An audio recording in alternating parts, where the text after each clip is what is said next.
Hey everyone. So I'm just going to be talking real quick about how I became an EMT and kind of why.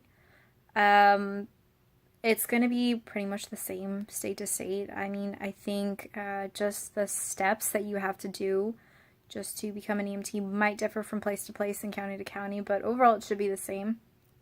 Um, for my experience and why I chose to go the EMT route is because I don't intend to stay as an EMT, and from what I've noticed, not a lot of people do. They use it as just a way, as a stepping stone to kind of make their way up. A lot of people, like myself, trying to go to nursing, PA school, even med school, and a lot of people use it as a stepping stone for to become a paramedic. So and even firefighters. So I guess it's like a basic requirement in order to be a firefighter to first become an EMT.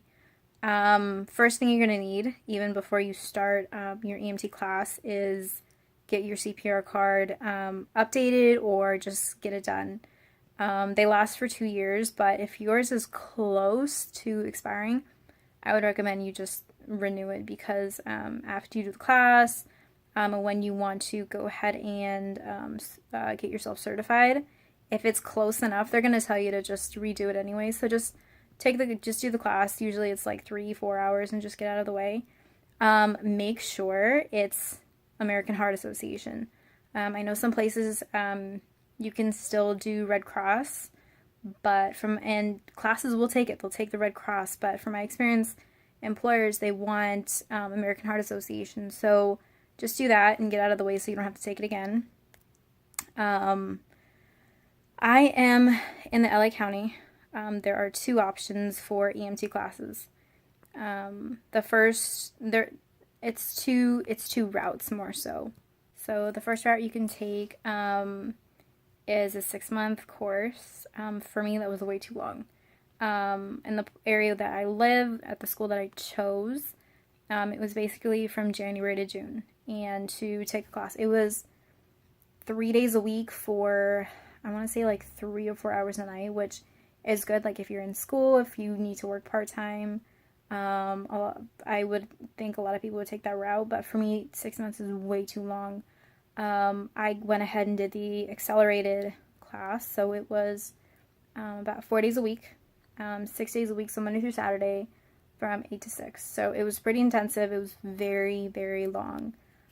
If you don't have a background in any kind of biology, I would recommend that you take the longer course. If you don't have a strong science background, if you don't know the basics, I would recommend you take longer ones so that way you can spend the time that you need to understand this, because this is going to be your job. You need to know what you're doing, and you might as well do that and do your job and be able to do it, because you don't want to get fired and make a mistake and risk a patient's life just because you wanted to get things done with. I have a bachelor's with a biology background, so I was really comfortable with taking the class. The only hard part was the hands-on stuff. So those are like the two options that you have. Not every school has the 4-week versus 6-month option. So if you're in the LA Ventura County area, Simi Valley Adult School, or it changed names. It's like Simi Valley Institute for Careers and Education or something like that. I have to look it up. They have that option, and I had a really good experience with it. And it was I guess because it was the accelerated course, it was pretty small. I think it started with 11 and we ended with 9, which isn't that bad. So in the course, you're going to cover the basics. So you're going to cover your basic physiology, basic anatomy, and you really need to understand that because the things that you need to do, and it'll really help your patient interactions to understand the things that you do. And then later on, they'll have you kind of understand how to apply those to certain skills. So with every course, you have to be able to pass the class. So there's at the end of the course, So at the end of the course, there's two tests. So there's the written test and then there's the practical test. The practical tests are like skills that you would have practiced all throughout the course. And then the written test is basically just material that you would have learned like from PowerPoints or the book. The book, especially if you need reinforcement with everything that you're going to be learning, is a really good resource. For me, it was a lot of repetitive stuff. I've already seen pretty much all of it, so I didn't really reference it a lot, to be honest.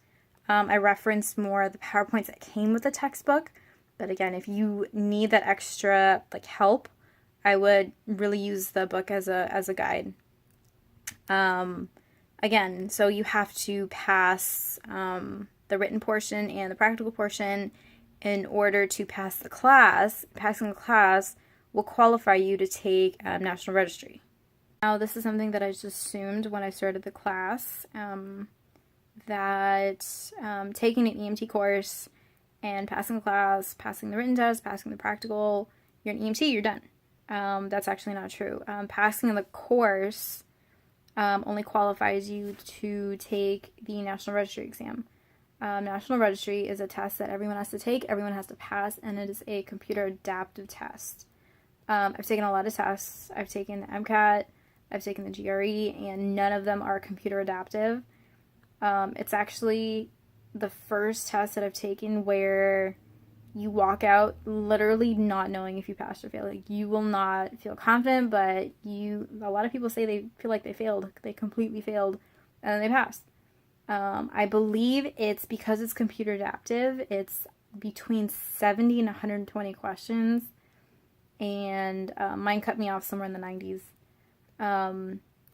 So it depends. You could be doing just great, and it'll cut you off at 70, 80 questions. Some you'll be doing fine, and you'll take the whole test, and you'll still pass. So the number of questions that you have to take on the test doesn't necessarily dictate whether you passed or failed. So but it's definitely something that you have to prepare for with me. And this is something that I would recommend to everyone who is taking an EMT course or plans on taking one. Take the National Registry right after you're done with the course. There's going to be a ton of stuff from class that you're not going to remember, that you're not going to care for. So take it while everything is still fresh in your head. And I think that really helped me. So the class was over on a Saturday. I took it on a Wednesday, got my results, found out I passed on a Thursday, and I sent all of my paperwork, my application to LA County to work as an EMT that following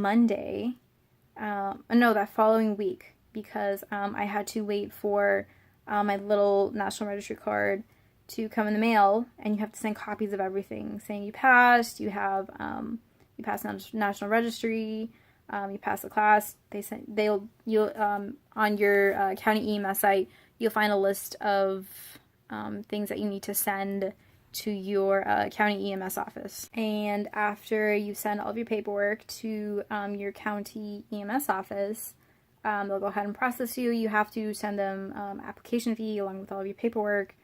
Once they say, okay, everything's cleared, you're all done. I forgot, before you send in your application, you also have to get your live scan prints done. And there's a paper that you have to give the live scan people, and they'll give you a copy of that, and you'll go ahead and send that along with your other paperwork. But once you're cleared, they'll go ahead and send your state certification, and you're done. And you can start applying for jobs. Most employers, they want you to be able to drive an ambulance, so you'll probably have to go to the DMV and take a written test. For people who need to take the test, there are Quizlets, or you can I went ahead and I went to the DMV and bought the little handbook. It was $5. A lot of people say that the Quizlets, there's a study Quizlet for it online with flashcards. You can use that. I was already at the DMV, so I went ahead and picked it up. So you could use that to study. I have yet to take the test, so I can't really give you a lot of information on that. But I think working as an EMT, it's really rewarding. Unfortunately, EMTs don't get paid a lot, and I think that's across the board in all states. Living in California, especially LA County, I think they get paid a little more than, like, let's say Oregon, just because maybe cost of living is not as high as Los Angeles. But it's really unfortunate that EMTs really don't get paid a lot.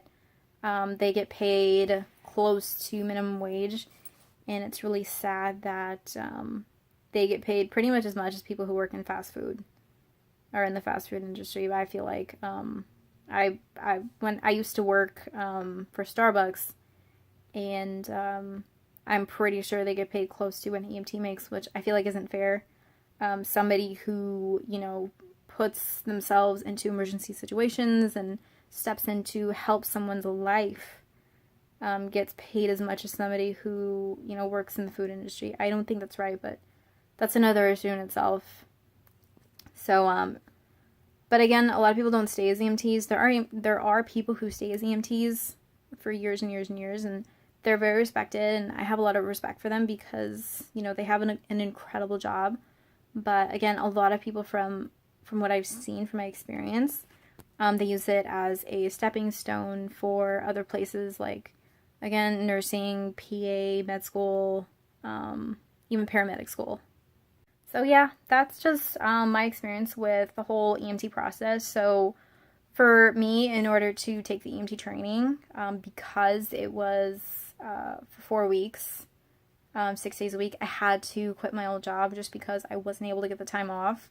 I worked in a smaller location from my previous job, and I wasn't able to get the time off. So unfortunately, I wasn't able to keep my old job, so I had to take the gamble and quit my old job in order to get a new job. So at this point, it's been about 2 months I haven't worked, and things get pretty expensive, and so you also have to keep that in mind when you take this option, especially if you go the accelerator route like I did.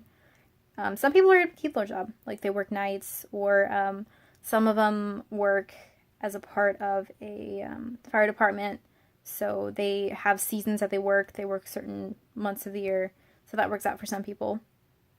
So yeah, that's just my experience. It's not something I regret, even though it was kind of a gamble because I had to leave my old job for so long. But it's something where not every day is the same, and you get to do some good within the community. So, it'll be fun. Thanks for watching, and don't forget to like.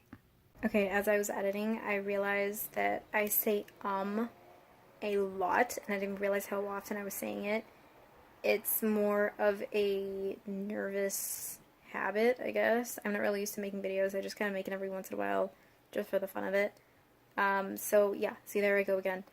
And if anyone has any tips on how to get around that, that would really be appreciated. I'm trying really hard. I'm being very conscious of how if I were to say I'm trying really hard not to say it. But just enjoy the video, and if you have any feedback or if there are any other EMTs that have any advice, feel free to give it.